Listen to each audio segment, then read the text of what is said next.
कैसे हैं भाई आप सब लोग? ठीक। आज कौन सा वार है? शनिवार है ना। और हर शनिवार को हम क्या मनाते हैं? सुरक्षित शनिवार के रूप में मनाते हैं। क्या मनाते हैं? सुरक्षित शनिवार। इसी रूप में मनाते हैं। हम बिना बस्ते के स्कूल आते हैं, बैगलेस भी रहता है। आज बस्ता रहित शनिवार भी इसको हम कहते हैं। तो बस्ता रहित शनिवार में आते हैं तो हम स्कूल में सिर्फ खेलने के लिए थोड़ी आते हैं, कुछ सीखने आते हैं ना भाई। तो हर शनिवार को कुछ आपको बताया जाता है शाला सुरक्षा के संबंध में। अब आज का हमारा विषय विशेष जो है वह है पर्यावरण प्रदूषण नियंत्रण एवं उपाय। ये हमारा आज का विषय है। तो सबसे पहले हम समझते हैं कि पर्यावरण क्या है ना भाई। तब हम फिर समझेंगे प्रदूषण क्या है और फिर कैसे नियंत्रित करें उसको हम। तो पर्यावरण जो हमारा आसपास का वातावरण है, ठीक है, वही हमारा पर्यावरण कहलाता है। अब इसमें हमारे आसपास की सारी चीजें शामिल हैं, चाहे वो जल हो, चाहे वो वायु हो, चाहे मृदा या मिट्टी हो, है ना भाई। ये सब हमारे क्या कहलाते हैं? पर्यावरण कहलाते हैं। हमारे आसपास की जो सारी चीजें हैं वही हमारी पर्यावरण है, जिससे हम घिरे हुए हैं। अब हम देखते हैं कि पर्यावरण जो होता है उसका स्वभाव कैसा रहता है। किसी पर्यावरण माने हमारी प्रकृति, एक प्रकार से समझ लीजिए। तो हमारी प्रकृति और जो पर्यावरण है वो स्वभाव से कैसा होता है? शुद्ध होता है। बिल्कुल उसका मूल स्वभाव कैसे होता है? बिल्कुल शुद्ध होता है ना भाई। उसमें किसी तरह से कोई भी प्रकार की अशुद्धि नहीं होती है। और हमारे लिए वो क्या होता है? स्वास्थ्यवर्धक होता है। क्या होता है? स्वास्थ्यवर्धक माने हमारे स्वास्थ्य के लिए हितकर होता है, हमको कभी नुकसान नहीं पहुंचाता। प्राकृतिक पर्यावरण जो है स्वास्थ्यवर्धक होता है। लेकिन हमने क्या किया है? हम अपने कर्मों से क्या कर दिए हैं? पर्यावरण से छेड़छाड़ करते हैं और जिसके कारण जो है पर्यावरण क्या होता है? विद्रूप हो जाता है, यानी उसका रूप बिगड़ जाता है। तो कहते हैं कि मनुष्यों के छेड़छाड़ के कारण उसका विद्रूप होना ही पर्यावरण का प्रदूषण कहलाता है। ठीक है भाई। तो मनुष्यों के कारण पर्यावरण का विद्रूप होना पर्यावरण प्रदूषण है। अब पर्यावरण प्रदूषण में अलग अलग प्रकार के प्रदूषण के बारे में हम चर्चा करने का प्रयास करते हैं, है ना। सबसे पहले समझते हैं वैसे पर्यावरण के प्रदूषण कई प्रकार के होते हैं। वायु प्रदूषण, जल प्रदूषण, मृदा प्रदूषण और ध्वनि प्रदूषण के रूप में। तो हम सर्वप्रथम बात करते हैं वायु प्रदूषण। इसके बारे में हम लोग श्वास लेते हैं ना, श्वास में कौन सा गैस ग्रहण करते हैं? ऑक्सीजन। क्या ग्रहण करते हैं? ऑक्सीजन गैस ग्रहण करते हैं। और हम क्या निकालते हैं? Carbon dioxide, CO2। अपने नाक के माध्यम से हम क्या निकालते हैं? CO2 को बाहर निकालते हैं और ऑक्सीजन को अंदर लेते हैं। और ये ऑक्सीजन है यह देता कौन है? पेड़ पौधे देते हैं। पेड़ पौधे भी श्वास लेते हैं और पेड़ पौधे क्या करते हैं? कार्बन डाइऑक्साइड को लेते हैं और हमको ऑक्सीजन देते हैं। तो वायु प्रदूषण जो क्या है? वास्तव में वायु में किसी भी प्रकार की अवांछनीय चीजों का मिल जाना जिसके कारण वायु हमारे लिए नुकसानदायक हो जाए, वह कहलाता है वायु प्रदूषण, है ना। देखो अभी आज हवा एकदम साफ सुथरा है, हमारे जंगल, हमारे स्कूल जंगल के पास में है, तो हमारे गांव का वातावरण बड़े साफ रहता है। परंतु शहरों में क्या होता है? लोग अच्छे से सांस नहीं ले पाते। क्यों नहीं ले पाते? वहाँ बड़े बड़े कारखाने हैं।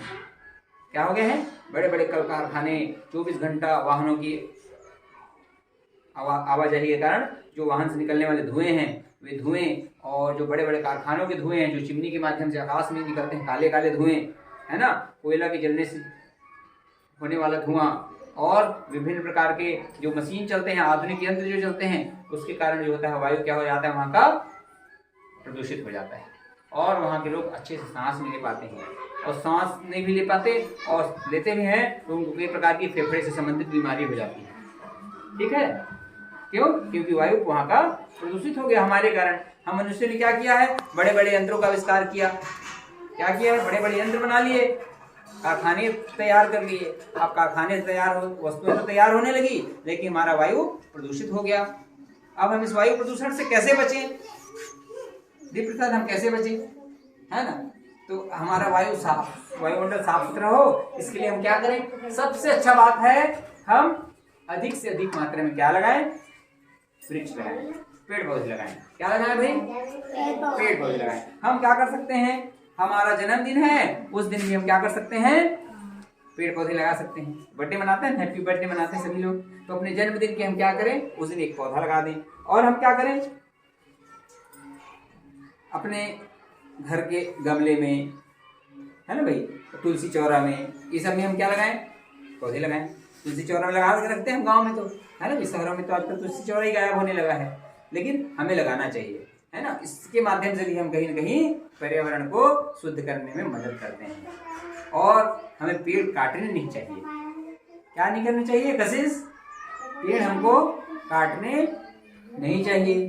पेड़ काटने से क्या होता है, वायु प्रदूषण बढ़ता है ना भाई। शुद्ध हवा जो देता है हमको पेड़ नहीं दे पाता, और अशुद्ध हवा बढ़ते जाता है वायुमंडल में, तो वायु का प्रदूषण बढ़ता है। तो हम क्या करें, आसपास वृक्ष लगाएं और लगे हुए वृक्षों की रक्षा करें। जो पहले से पेड़ है उसको हम काटे ना, है ना भाई। काटेंगे तो क्या होगा, वृक्ष नष्ट होंगे, और वृक्ष नष्ट होंगे तो पर्यावरण प्रदूषित होगा। ठीक है। और क्या करें, घर आंगन गमलों में पौधे लगाएं। जहां संभव हो वहां हम छोटे पौधे लगा सकते हैं, बड़े बड़े पौधे नहीं लगा सकते, कोई बात नहीं, छोटे छोटे फूल वाले पौधे लगा दो, उससे भी काफी मदद मिलती है। तो हम छोटे पौधे ही लगा दें, बड़े पौधे नहीं लगा सकते तो घर आंगन में। और यदि हमारे पास बाड़ी है, खेत है, तो हम क्या करें, बड़े बड़े पेड़ पौधे लगाएं। और वो पेड़ पौधे क्या हो सकते हैं, फलदार भी हो सकते हैं, फल देने वाले, आम, अमरूद, जामुन, बड़े वृक्ष, है ना भाई। और इमारती भी हो सकते हैं, सागौन, शीशम, इस तरह के इमारती, यानी जिससे हमको फर्नीचर इत्यादि के लिए लकड़ियां प्राप्त होती हैं, खिड़की दरवाजे के लिए लकड़ियां मिलती हैं, उनको हम भी लगा सकते हैं। लेकिन हमको काटने से बचना चाहिए, वृक्षों को काटने से बचना चाहिए। और यदि हमको काटना पड़ रहा है अपनी जरूरतों के लिए, तो जब एक वृक्ष काटे तो उसके बदले हम अनेक वृक्ष लगा दें, तो हम पर्यावरण के प्रदूषण से बच जाएंगे। ठीक है, तो ये हो गया पेड़ पौधों के बारे में। और क्या करें, दूसरी बात आते हैं जल प्रदूषण के बारे में, है ना। अब जल प्रदूषण क्या है, जो हमारा जल है, प्राकृतिक जल है, वो हमारे लिए हितकर होता है, लाभदायक होता है। चाहे वो कुएं का जल हो, सरोवर का जल हो, झील का जल हो, झरने का जल हो। लेकिन हमने क्या किया है, उन जल को भी प्रदूषित करके रखा है। जल को प्रदूषित कैसे किए हम लोग, आजकल बड़े बड़े कल कारखाने जो रहते हैं, उसको जो नालियाँ होती हैं जिससे बहुत जहरीला रसायन निकलता है, उसको हम क्या करते हैं, जो बड़े बड़े उद्योगपति होते हैं, कल कारखाने वाले होते हैं, वो उसको नदी में बहा देते हैं उन जहरीले रसायनों को। और जहरीले रसायन के कारण क्या हो रहा है, जल जो है प्रदूषित हो रहा है। और जल प्रदूषण के कारण मनुष्यों को अनेक तरह की बीमारियां हो रही हैं, है ना भाई। देखो, जल ही जीवन है, कहते हैं ना, जल ही जीवन है। मान सोचो तो एक दिन के लिए हमको पानी पीने के लिए ना मिले तो, और जल हमें मिलता कहाँ से है, बताओ कोई, नल से, वेरी गुड, और कुआं से मिलता है, और तालाब से मिलता है, और टंकी से, और ट्यूबवेल से, और झरने से, बांध से, सब मिलता है ना भाई। तो इन जगहों से हमको जल मिलता है। तो हमारी जिम्मेदारी है कि हम जल का क्या करें, जल को सुरक्षित रखें, है ना भाई, उसको प्रदूषित ना होने दें। ठीक है, तो पानी की हर बूंद को बचाएं। क्या करें, पानी की हर बूंद को बचाएं। और क्या क्या कर सकते हैं हम लोग जल प्रदूषण से बचने के लिए, देखिए, आपको ध्यान से सुनिए। सबसे पहले है पानी की हर बूंद बचाएं। अब कैसे कैसे बचाएं पानी की बूंद को, हम क्या क्या काम करें प्रवीण कि पानी बचे। तो देखिए, ब्रश करते समय नल को हम खुला ना छोड़ें। ब्रश करते हैं ना भाई, तो हम नल को क्या करें, खुला ना छोड़ें। देखना, खुला छोड़ के कई लोग ब्रश करते रहते हैं, तो जहाँ एक डब्बे में उनका काम हो जाएगा, वो कई बाल्टी पानी लग जाता है। तो पानी का अपव्यय होता है, पानी नष्ट होता है उससे, है ना भाई, व्यर्थ होता है। दूसरा है, बड़े बड़े शहरों में क्या करते हैं, शावर में नहाते हैं, झरने लगे रहते हैं, बाथरूम में झरने लगे रहते हैं बड़े लोगों के घर में, और वो क्या करते हैं, शावर में नहाते हैं। तो शावर में नहाने से भी बहुत सारा पानी व्यर्थ बह जाता है ना भाई। तो शावर की जगह क्या करें, बाल्टी में पानी लेकर के नहा लें हम नहाते समय। और क्या करें, कई लोग अपनी गाड़ियों को धोते हैं, नल चालू कर दिए और बढ़िया पाइप से उसमें पानी डाल रहे हैं आधा घंटा एक घंटा, तो उससे पानी क्या होता है, व्यर्थ होता है। उसके बदले हम नल के बदले क्या करें, बाल्टी में पानी ले लें और धो लें गाड़ी को। ठीक है। और कई लोग क्या करते हैं, अपने फर्श को साफ करने के लिए बाड़ी को, आंगन को साफ करने के लिए नल चला देते हैं। अब कमरे को साफ करना, नल चलाने की क्या जरूरत है? पोछा लगवा दो। पोछा लगाने में कम पानी का उपयोग होगा, कम पानी की खपत होगी। और नल चला करके करेंगे तो, पंप चला कर करेंगे तो अधिक पानी लगेगा। तो हम क्या करें? पोछा का प्रयोग करें।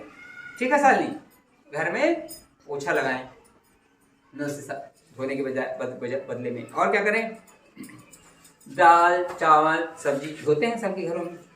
क्यों धोते हैं? ताकि कीटाणु ना आए, कीटाणु रहित हो जाए, साफ सुथरा हो जाए। तो हम क्या करते हैं? वो पानी बच गया उसको हम क्या करें? क्यारियों में डाल दें। नली में न डाल के हम कहाँ डाल दें उनको? पानी को क्यारी में डाल दें। तो इस क्या होगा? इससे जल की बचत होगी। और बड़े स्तर में जो कल कारखाने के वेस्ट मटेरियल होते हैं जिसको नदी में बहाते हैं, उसको हम क्या करें? तो सही तरीके से निपटान करें ताकि वो पानी को हमारा प्रदूषित होने से बचा सके, है ना भाई? तो इस तरह से हम जल प्रदूषण की समस्या से बच सकते हैं।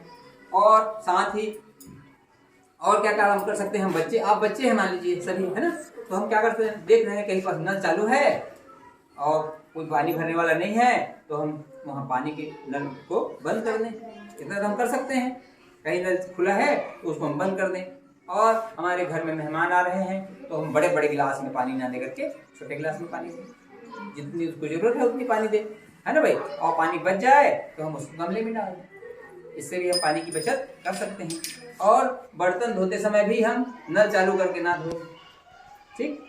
तो इससे क्या होगी? पानी की बचत होगी। और अपने घरों में कूलर है, हर कमरे में कूलर है, हर कमरे में एक व्यक्ति है, उसके बदले में प्रयास करें कि एक साथ कई व्यक्ति बैठे हो। जैसे टीवी देखना हो, उस कमरे में कूलर चालू हो तो 5-7 लोग एक कमरे में बैठ कर देख लो। इससे क्या होगा? पानी की खपत कूलर में कम होगी। और सब कमरे में चलते रहेगा तो बिजली का भी खपत बढ़ेगा और पानी की खपत भी बढ़ेगी, तो पानी की भी समस्या पैदा होगी, है ना भाई? और क्या करें? हम कपड़ों में कम से कम साबुन डालें ताकि कम पानी का हम प्रयोग करें। और अधिक साबुन लगाएंगे तो क्या होगा? अधिक पानी लगाएंगे। ठीक है, नल को टपकने न दे। यदि नल कहीं का टपक रहा है तो हम प्लम्बर बुला करके तुरंत उसकी मरम्मत कराएं। जो नल बनाने वाले होते हैं उसको हम क्या करें? उसको बुला करके उसकी मरम्मत कराएं। और क्या करें? साथ ही बताओ, आप लोग बताओ, पानी की बचत के लिए और क्या कर सकते हैं? तो, हाँ कोई बताओ। नल खुला बंद कर। हाँ, वेरी गुड, नल खुला बंद कर दें। ठीक है, तो ऐसे छोटे छोटे उपाय करके हम पानी की बचत कर सकते हैं भाई। और अब आगे देखते हैं इधर मृदा प्रदूषण। मृदा माने होता है मिट्टी। मिट्टी भी प्रदूषित हो रही है। देखो आज आप लोगों को मैंने एक कहीं से मिट्टी मंगवाया था। कहाँ से लेके आए हो? जो खिलौने बनाने के लिए मिट्टी लेके आए हैं, तरिया के पास है। देखो तो हम वो मिट्टी भी आजकल प्रदूषित होने लगा है। कैसे प्रदूषित होता है देखना। कई लोग क्या करते हैं? पन्नी को जो है वो फेंक देते हैं और पन्नी के कारण क्या होता है? मृदा भी क्या होने लगा है? नष्ट होने लगा। कई लोग क्या करते हैं? बहुत अधिक मात्रा में जहरीले रसायन अपने खेतों में डालते हैं, पैदावार बढ़े कहेंगे, लेकिन उन रसायनों के कारण मृदा की जो क्षमता है वो घट रही है, पैदावार की क्षमता घट रही है ना भाई? तो पैदावार की क्षमता क्यों घट रही है? क्योंकि मृदा धीरे धीरे क्या होते जा रहा है? प्रदूषित होते जा रहा है। तो हमें मृदा के प्रदूषण से भी बचने का प्रयास करना है। ठीक है, मृदा मतलब होता है मिट्टी। और जैव रसायन का कम से कम उपयोग करें, पॉलीथीन का उपयोग ना करें। जो पन्नियां मिलती हैं बाजारों में उसको हमको नहीं लेना चाहिए। यदि हम कुछ सब्जी लेने जाना है, सामान लेने जाना है, तो अपने घर से कपड़े की झोली लेकर चले गए और पन्नी का प्रयोग कम से कम करें, जिससे भी हम मिट्टी के प्रदूषण से बच सकते हैं। ठीक है भाई, और आगे बढ़ते हैं। देखिए ध्वनि प्रदूषण के बारे में। आजकल देखते होंगे जगह जगह डीजे की आवाज आती रहती है, एकदम कान में एकदम बहुत अधिक कर्कश ध्वनि आती है। कल कारखाने जो होते हैं, बड़े बड़े उद्योगों के घर की ध्वनि आती रहती है। तो इसके कारण ध्वनि प्रदूषण भी हो रहा है ना? मतलब हमारे कानों को जो ध्वनि अच्छी ना लगे वो ध्वनि क्या है? प्रदूषित ध्वनि है। हमें हमारे कानों को जब अच्छा ना लगे, कानों को अच्छा लगने वाला ध्वनि हो तो ठीक है, परंतु कर्ण फ्री जो ना हो तो वो क्या कहलाता है? प्रदूषित ध्वनि। तो प्रदूषित ध्वनि किसके कारण बढ़ा है? मनुष्यों के कारण है। प्रकृति देखो, वहां तो हवा चलती है तो अच्छा लगता है ना भाई? नदियों की कलकल और वायु की बिल्कुल सरसराहट, पानी की बूंदों का गिरना, इससे भी जो आवाज निकलती है, लेकिन वो आवाज हमको अच्छी लगती है। परंतु डीजे की आवाज और कल कारखानों की आवाज, लोहा को ऐसे पीटते हैं, लोहे के ऊपर में कैसे आवाज आता है? तसला के ऊपर में ऐसे मिट्टी करते हैं, गिट्टी उट्टी में तसला को कैसे आवाज आती है, अच्छा नहीं लगता ना आवाज, है ना। तो ये सब क्या है, प्रदूषित ध्वनि है। तो प्रदूषित ध्वनि से कैसे बचें, अधिक ध्वनि वाले यंत्रों का उपयोग कम करें और अपने वाहनों में साइलेंसर की समय समय पर चेकिंग कराते हैं। साइलेंसर खराब होने से भी बहुत अधिक मात्रा में ध्वनि निकलता है।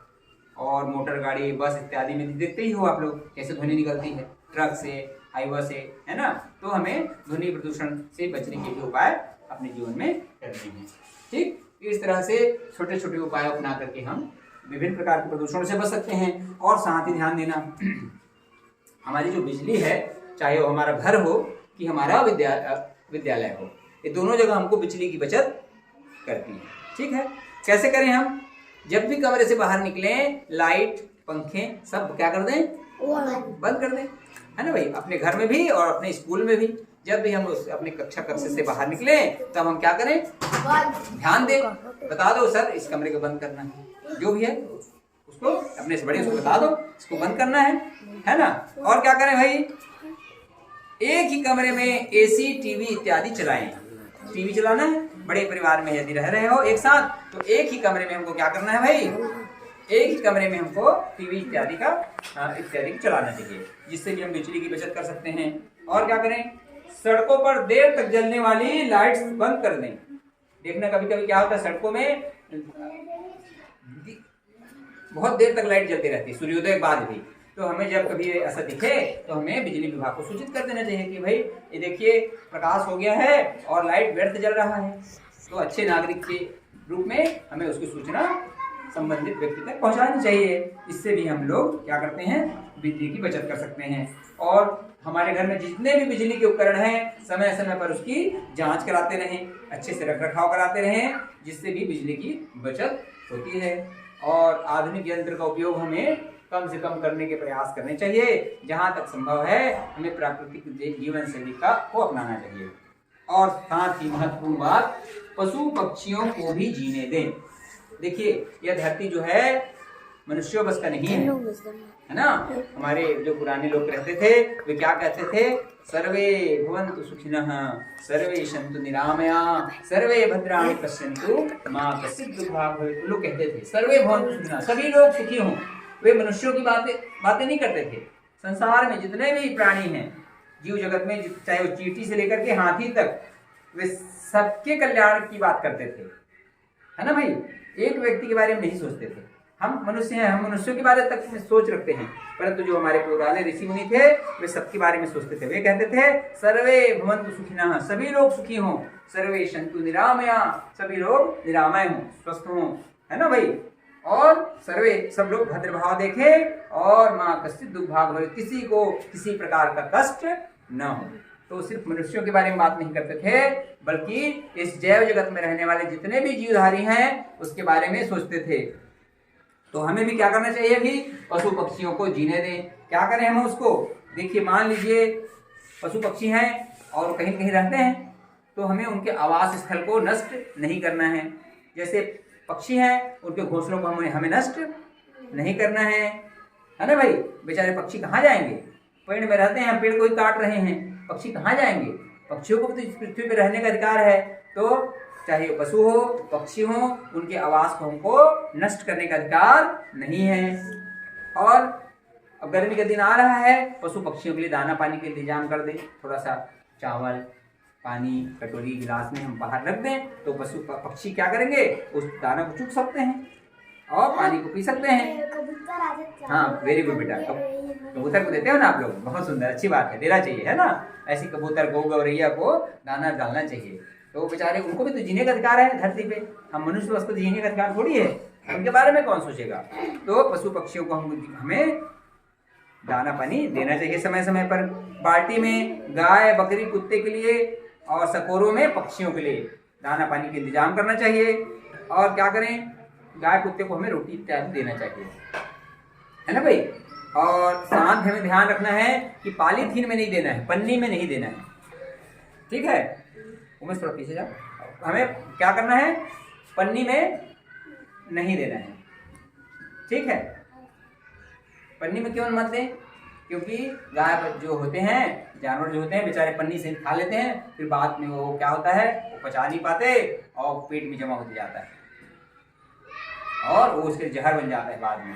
हमें पन्नी में भोजन फेंकने से बचना चाहिए। भोजन को पन्नी में हमें जानवरों को नहीं देना, ठीक है।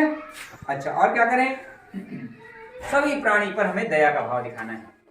संसार में जितने भी प्राणी हैं उनमें हमें दया का भाव रखना है ना भाई। चाहे कुत्ता हो, बिल्ली हो, यहाँ तक कि जहरीले जीव जंतुओं तक के प्रति दया भाव रखना चाहिए।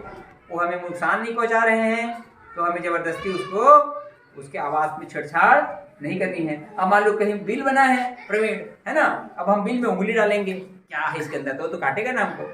तो हमें उनके प्राकृतिक आवास में छेड़छाड़ नहीं करनी है भाई, तो हमें उनका भी ध्यान रखना है। और क्या करें, घर का कचरा, सब्जी, अनाज जो बच गया आता है उसको हमको क्या करना चाहिए, व्यर्थ हो रहा है तो पशुओं को खिला देना चाहिए, है ना भाई। सब्जियां छिलते हैं, जो छिलने के बाद जो सब्जियां बचती है उसको हमको किसको खिलाना चाहिए, जानवरों को खिलाने देना चाहिए। गाय है, बकरी है, जो आपके घर जानवर है उसको खिला देना चाहिए। और क्या करें, बचा खाना खराब ना हो इसके लिए हम उसको जरूरतमंद को बांट सकते हैं। शहरों में क्या देखते हैं, बड़े बड़े कार्यक्रम होते हैं, शादी ब्याह, बड़े बड़े उत्सव, जन्मदिन इत्यादि के, तो बहुत सारा खाना बच जाता है। वो खाना को क्या करते हैं, फेंक देते हैं। तो हमें खाना को फेंकने से बचना चाहिए, हमें उन भोजन को जरूरतमंद को देने का प्रयास करना चाहिए, है ना भाई। और साथ में एक बात, मान लीजिए आपके घर में कोई अच्छा सा उत्सव हो रहा है तो आजकल विद्यालय में भी निकला हुआ है न्योता भोज का कार्यक्रम, है ना भाई। विद्यालय में भी चाहे तो आपके माता पिता क्या कर सकते हैं, विद्यालय के बच्चों को न्योता भोज के माध्यम से बच्चों को खाना ला सकते हैं, है ना। जैसे मान लो आप लोग 100 लोगों को निमंत्रण दिया हो भोजन में और 20, 25, 30 विद्यार्थी आपके विद्यालय में भी हैं, तो उन बच्चों के लिए भी हम न्योता भोज के रूप में कुछ भोजन दे सकते हैं, ठीक है।